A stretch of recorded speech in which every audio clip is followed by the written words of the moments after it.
Mr. Harte speaking at a busy Stoneleigh Library. The 400-year history of Epsom Wells was explored in a talk at a packed Stoneleigh Library last week.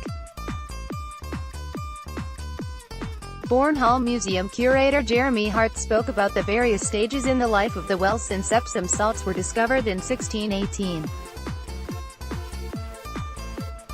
Speaking to Epsom Guardian since the event, Mr. Harte gave a brief history of how the discovery affected the town.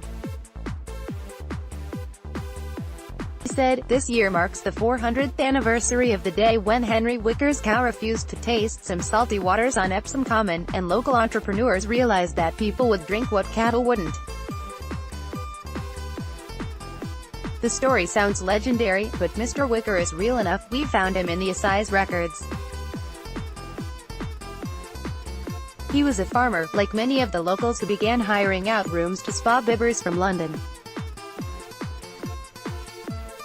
Epsom was only a village then, and sometimes the family pig had to be ousted from its spot by the fire to make way for gentlemen.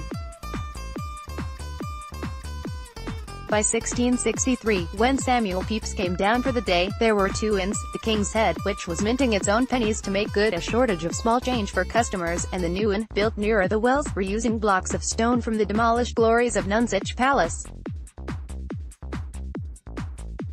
Epsom was famous as a centre for healing, but to some it was a home for debauchery. The dissolute Lord Rochester arrived drunk in 1676 and tossed the town fiddlers in a blanket before starting a fracas in which a man died. By 1711 the town had a master of ceremonies to keep this sort of thing under control, and more polished pleasures were on offer. The assembly rooms were built by a couple of sharp-fingered goldsmiths from London who made money from gambling tables. Visitors include the irrepressible Celia Fiennes, who travelled around every English spa in an age when most ladies hardly left their own estates. She was particularly impressed by the sash windows looking out on its bowling green.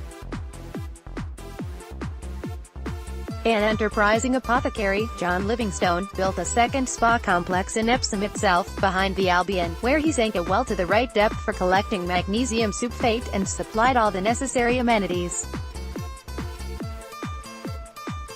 But after his death in 1727, the spa tradition came to a sudden end, snuffed out by local gentlemen who had bought grand houses in the neighborhood and didn't want to see it go downhill.